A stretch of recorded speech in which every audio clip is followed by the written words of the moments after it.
হাগ্ৰামা মহিলাৰীয়ে কৈছে UPPLে মেলা আৰু খেলাৰ চৰকাৰ পাতিছে। মই কৈছোঁ হয় আমি মেলা পাতিছোঁ, কিন্তু আমাৰ মেলাটো হ'ল জ্ঞানৰ মেলা, আমাৰ মেলাটো হ'ল শিক্ষাৰ মেলা, আমাৰ মেলাটো হ'ল সাংস্কৃতিক মেলা। তেখেতৰ দিনত যিটো মেলা হৈছিলে তাত মদ ভাং জুৱা মাৰা মাৰি হিংসা জাতিগত সংঘৰ্ষ গোষ্ঠীগত সংঘৰ্ষ তেনেকুৱাহে মেলা আছিলে। আমাৰ দিনতো শিক্ষাৰ মেলা হৈছে, সাংস্কৃতিক মেলা হৈছে, খেলা পাতিছোঁ আমি। কিন্তু আমাৰ খেলাটো ভাৰতৰ প্ৰধানমন্ত্ৰীয়ে প্ৰশংসা কৰিছে। CM কাপ ফুটবল মন কী বাতত প্ৰধানমন্ত্ৰী ডাঙৰীয়াই উল্লেখ কৰিছে। আজি ডুৰাণ্ড কাপ ফুটবল বিশ্বৰ 24টা দেশত ডাইৰেক্ট টিভিৰ যোগেদি চাই আছে। তাত আমাৰ ল'ৰা ছোৱালীবিলাকে আমাৰ ল'ৰাবিলাকে আমাৰ খেলুৱৈসকলে ইণ্টাৰনেশ্যনেল প্লেয়াৰৰ লগত ফুটবল খেলিছে, হাৰাইছেও। গতিকে আজি সেই লেভেলত আজি খেলা গৈ পাইছে। হাগ্ৰামা মহিলাৰীয়ে যোৱা 5টা বছৰ না BTCৰ কোনোবা এটা অঞ্চলত আহিছে না এছেম্বলিত আহিছে। এছেম্বলিতো 5টা বছৰ অহা নাই, BTCৰ কোনো এটা জিলাতো 5টা বছৰত অহা নাই। সেইকাৰণে এই 5টা বছৰ তেখেতে কি হৈছে কি হোৱা নাই ইয়াৰ কোনো খবৰে নাই।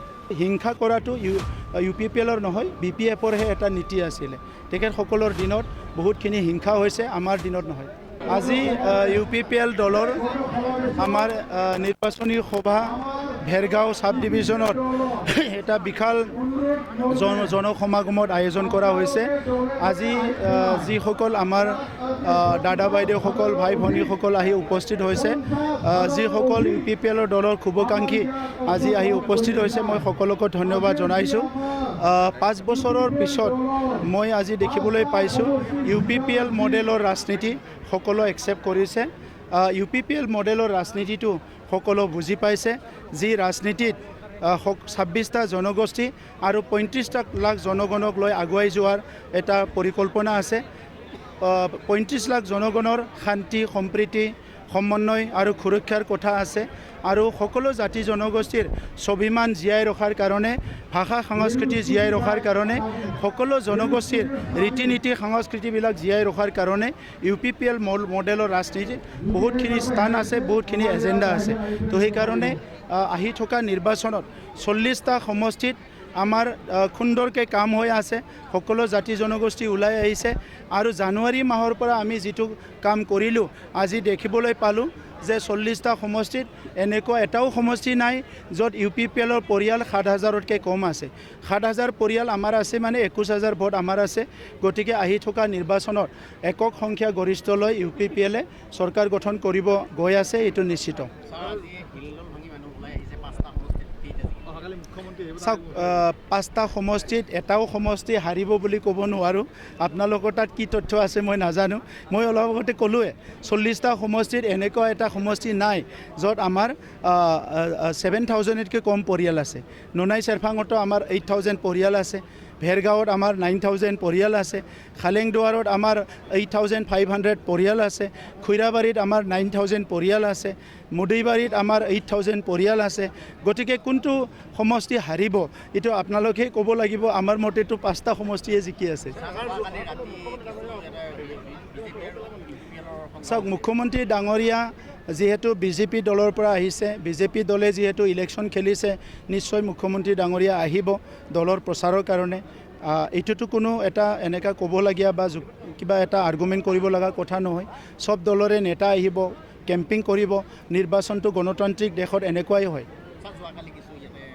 যোৱাকালি কোকৰাঝাৰত বিভিন্ন অঞ্চলবিলাকত আৰু ভেৰগাঁৱতো সৰু সুৰা ঘটনা হৈছে।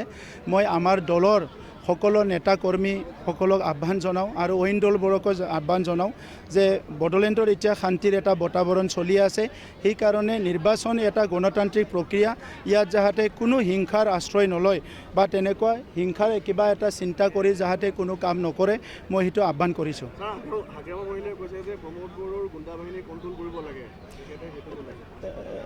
কোকৰাঝাৰত পিষ্টল কাৰ মানুহে দেখালে, যোৱাকালি কাৰ মানুহে গাড়ী ভাঙালে, এমাহ আগত বনৰগাঁৱত কোনো কাৰ মানুহে গাড়ী ভাঙালে, এইবিলাক কোন কাম কৰি আছে? ওদালগুৰিত যিটো ভৈৰৱকুণ্ড সমষ্টিত কাৰ মানুহে আক্ৰমণ কৰিছে?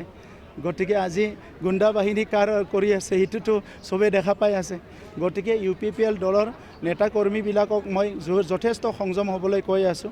আৰু হিংসা কৰাটো UPPLৰ নহয়, BPFৰহে এটা নীতি আছিলে। তেখেতসকলৰ দিনত বহুতখিনি হিংসা হৈছে, আমাৰ দিনত নহয়। চাওক, আমাৰ তেনেকুৱা আৰু 3-4টা সভা আছে। 10টা সাব ডিভিজন আছে 10টা সাব ডিভিজনত তেনেকুৱা সভা হ'ব মছলপুৰত হৈ গ'ল সভা কাজলগাঁৱত হৈ গ'ল তেনেকুৱা বিভিন্ন সাব ডিভিজনত তেনেকুৱা সভাবিলাক হ'ব আৰু সভাত ৰাইজ ওলাই আহিছে স্বতঃস্ফূৰ্ত ওলাই আহিছে চবৰে মুখত হাঁহি মুখ ভেৰগাঁওটো আমাৰে সমষ্টি যোৱাবাৰো আমাৰ সমষ্টি এইবাৰো আমাৰ সমষ্টি আমাৰ দলেটো জিকিব বিচাৰিছে ভেৰগাঁওবাসী আৰু তাতকৈ বেছি উৎসাহিত হৈ জিকিব বিচাৰিছে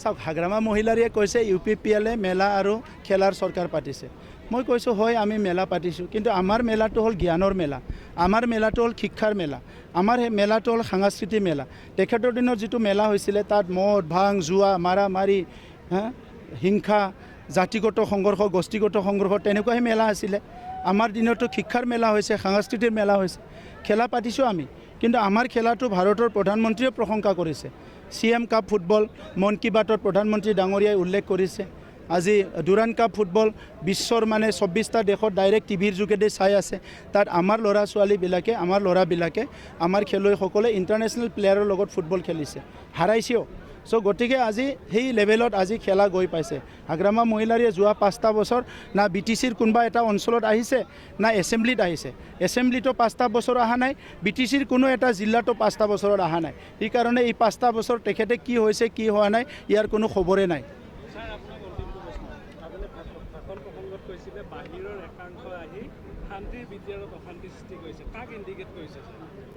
চাওক যোনে মানুহে বড়োলেণ্ডত নাই যোৱা 30-40 বছৰত বড়োলেণ্ডৰ বজাৰত কি ঘটনা হৈছে ৰাস্তাত কি ঘটনা হৈছে গাঁৱত কি ঘটনা হৈছে যোন মানুহবিলাকৰ জ্ঞান নাই বা নলেজ নাই সেই মানুহবিলাকে বড়োলেণ্ডৰ কথাটো সঠিকভাৱে কেনেকৈ ক'ব পাৰিব অকল ৰাজনীতিত কোনোবা এজন মানুহে আহি দুটা কথা ক'ব এইটোতো সঁচা নহয় আৰু সি যদি সত্যৰ ভিত্তিত কথাখিনি নকয় তেনেহ'লেতো এইটো আমাৰ কাৰণে ক্ষতি হ'ব চ' এই কথাবিলাকে কৈছোঁ মই যে বড়োলেণ্ড বহুত চেঞ্চিটিভ হয় এইটো অকল ৰাজনীতিক ক্ষেত্ৰ বুলি ভাবিব নালাগে এই ভূমিত বহুত আন্দোলন হৈ গ'ল জাতিগত আন্দোলন গোষ্ঠীগত আন্দোলন এই আন্দোলনবিলাকত হাজাৰ হাজাৰ লোক মৰি গ'ল আমাৰে দাদা ভাইসকল মৰি গ'ল আজি 5 বছৰ শান্তি আহিছোঁ বুলি আমি যদি চবে মানে মোৰ নাচ নাচিবলৈ আহে এইটোতো নহ'ব নহয় চাব লাগিব পৰিৱেশটো আমি